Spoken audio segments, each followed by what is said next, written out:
నమస్తే మందకు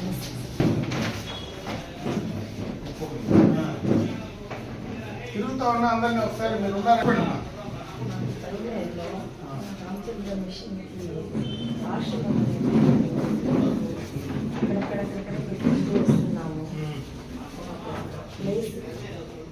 ఇరవై 4 ఏళ్ళు ఉన్నాం సార్. అవునా?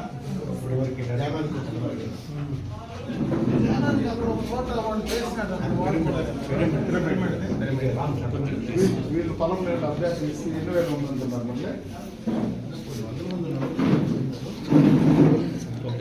కొంచెం పెద్ద విశేషం 40 మంది అన్నా మా సంస్థ 4,000 వస్తుంది. కరెంట్ బిల్లా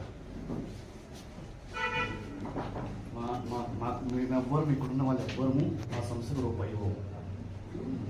నాకు ఇచ్చేది హార్ట్ఫుల్నెస్, గుండె నిండుగా మంచి చెడ్డ నింపుకోవడమే మా తెలుసు.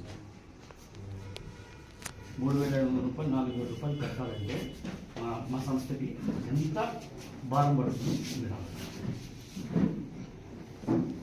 మీరు ఏం కోరుకుంటున్నారు? ఏం కోరుకోం, గుండె నిండా మంచి నింపుకుంటాం. మంచి సంతోషం. తప్పకుండా సాయం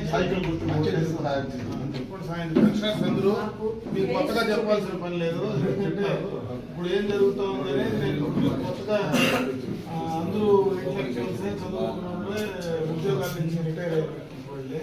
కాబట్టి నాకంటే బాగా మీకు తెలుస్తుంది అంటే ఏ రకంగా ఉంది, మీ పరిస్థితులు ఎట్లున్నాయి, ఈరోజు రిటైర్మెంట్ అయిన తర్వాత ఏం జరుగుతూ ఉంది, అసలు మీ డబ్బు మీరు తీసుకోవడానికి ఎంత ఇబ్బంది పడుతున్నారు అనేది కూడా అర్థమవుతుంది. మీరు కూడబెట్టుకునేదే కదా, అదేం ప్రభుత్వం కాదు. కానీ మీ ఉద్యోగంలో మీకు రావాల్సింది కూడబెట్టుకునేది కూడా రిటైర్ అయిన తర్వాత మీ చేతిలోకి వచ్చే పరిస్థితి లేని కండిషన్కి ఈరోజు స్టేట్ గవర్నమెంట్ వచ్చిందంటే దాన్ని అర్థం చేసుకోవాలా. ఖచ్చితంగా మార్పు అనేది రావాలి. మార్పు అనేది రాకపోతే ఇంకా ఎక్కువ నష్టం జరుగుతుంది. మీలాంటి వాళ్ళు ఇంకా 10 మందికి చెప్పేటట్టుగా ఉండాలి. అంతవరకే నేను చెప్పగలను. మన భవిష్యత్తులో నా వల్ల అంటే ఇక్కడ స్థానికంగా నేను ఉంటాను కాబట్టి నా వల్ల ఎప్పుడు ఏది అవసరం వచ్చినా ఎనీ టైం మీ పెన్షనర్స్ నా దగ్గరికి రావచ్చు స్ట్రైట్ అవే.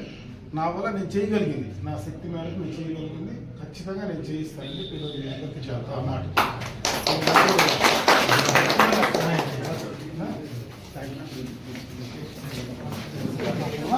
మాట్లాడమ్మా అయిపోయిన తర్వాత